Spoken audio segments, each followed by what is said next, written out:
And now, the main news on Radio Chingalo, brought to you by Moose Milling and Zambia Catholic University.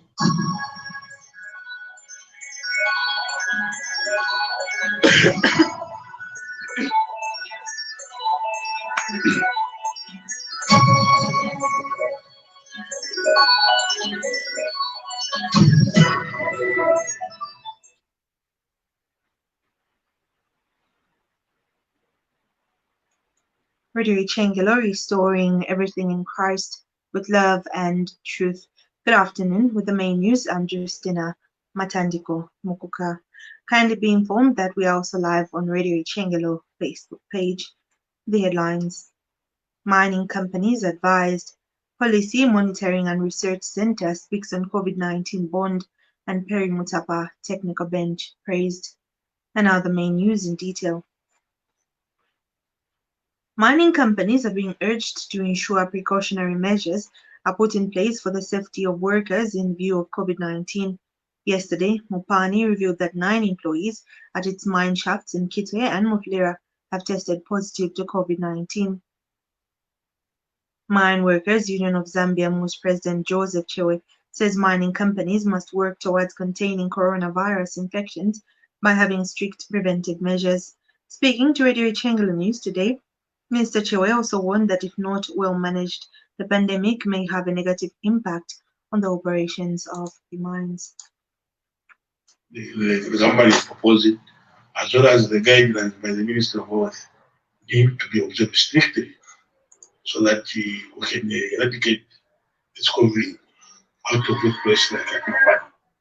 We do not want to see mines closing because of the COVID-19.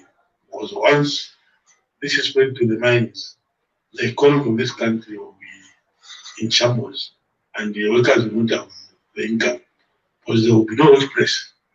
So it's sad that we allowed this situation. So various managements and governments, all the stakeholders will now get involved.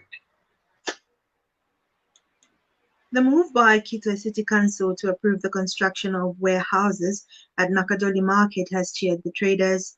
According to Wuntungwa Ward Councillor William Nyirenda, traders who applied for space to build warehouses at the trading place have been granted. Mr. Nyirenda told Radio Changalo News that once completed, the warehouses will secure the storing of goods for the traders. The game of talking of people carrying goods home back, that would be the game of the past. Because now the warehouses will be actually be built by the individual applicants that have been successfully selected. Carrying the full council resolution, definitely they will have the warehouses started building. In 1 month's time, people will be given letters and they'll start building the warehouses. And some traders said the construction of warehouses will help reduce cases of theft at Nakadoli Market.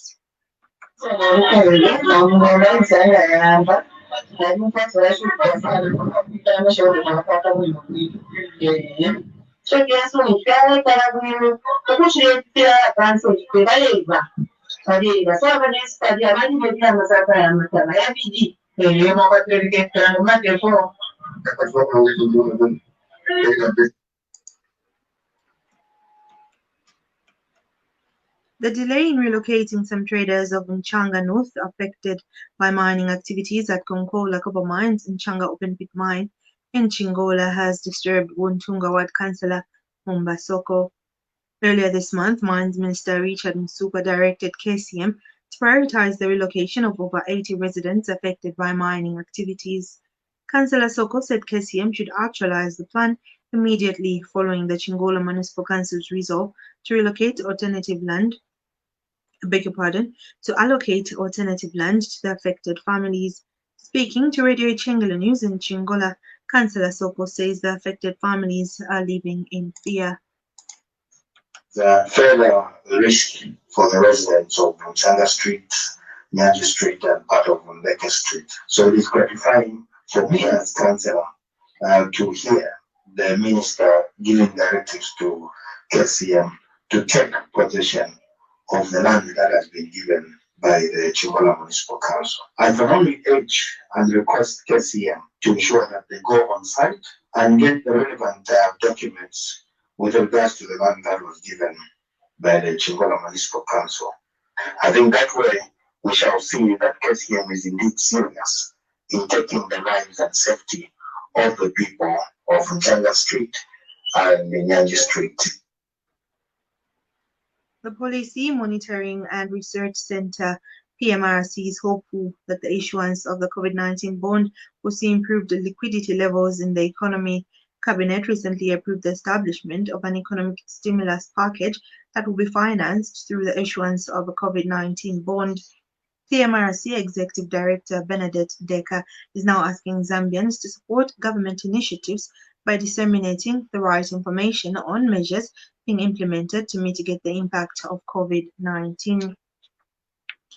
3,185 billion from the COVID-19 bond has been allocated towards the presidential COVID-19 economic recovery, 1,315 billion as payment to third parties, 1 billion towards drug debt and equipment procurement, while 1.7 billion and 800 million will go towards grain purchases and other applications, respectively.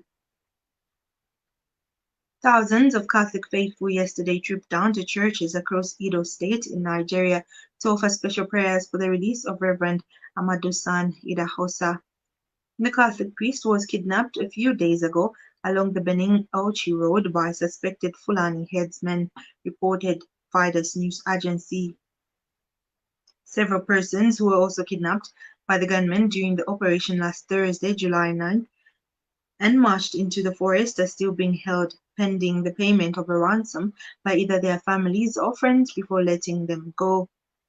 The Zenith News website reports that at least 30 other people were kidnapped on 12th July in the state of Kaduna by heavily armed men who passed themselves off as policemen and carried out checks along the bridge that connects Kaduna and Millennium cities. The Drug Enforcement Commission has arrested a known drug trafficker and cartel leader operating in Chiwolia compound for trafficking in over 40 grams of cocaine, contrary to the laws of Zambia. Moses Tushimba Bwalia, 35, a businessman of Obama compound in Lusaka, was distributing cocaine and heroin in Chiwolia compound. In a statement, Commission Deputy Spokesperson Mwenge Mulenga explained that a number of runners connected to this cartel have so far been arrested, but that the ringleader has in most instances been eluding arrests. And Mulenga says 10 people were arrested in a special operation in Central and Muchinga provinces for unlawful cultivation of fresh cannabis plants weighing 43.19 tons and trafficking in 76.20 kilograms of loose cannabis. In football, Power Dynamo's executive has praised the Perry Mutapa-led technical bench for improving the team's performance. Club Chief Executive Officer Happy Munkondia notes that Mutapa and his assistants have managed to produce positive results from the time they arrived at Arthur Davis. Munkondia says building a good player-coach relationship is key in achieving positive results. Also, these are modern coaches, young but with a lot of football ideas. And really, when you want to get the best in a player, you focus on getting the best out of him. So when they came in, they looked at the players that we had. By the way, some of those players are condemned by one coach. I don't wish to mention the name, where he said we had Division 1 players. The two coaches have got what I can call modern techniques in their minds. And we need to encourage them because this is something that they have shown, they have demonstrated that they can change. A boy was normally regarded as a nothing to somebody. they relate very well and they're serious with what they do. And we have always supported them and we wish that they came earlier. This news broadcast comes to you in the community service of Radio Ichengelo with compliments of Moose Milling, Zambia Catholic University and the Zambia National Building Society. And now the international news as monitored from the BBC. An African court has directed Tanzania to allow political parties to challenge results of presidential elections in court, the local newspaper The Citizen reports.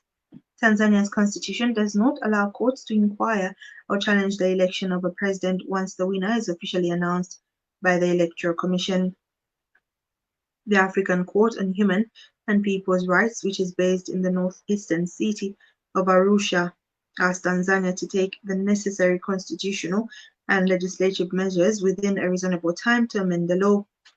The case was filed by Tanzanian citizen Jebra Kabole, who argued that the provision in his country's laws violated his rights.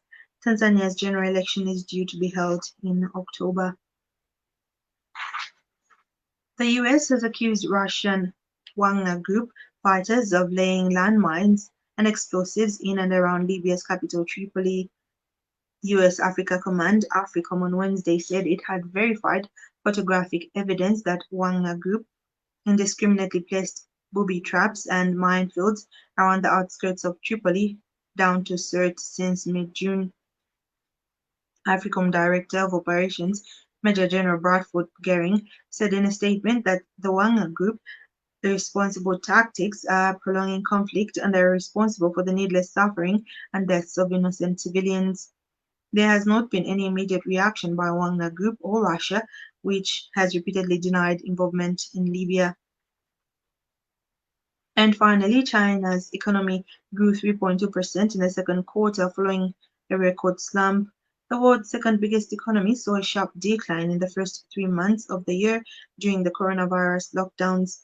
But figures released on Wednesday show China's gross domestic product, GDP, returned to growth during April to June. The numbers are being closely watched around the world as China restarts its economy.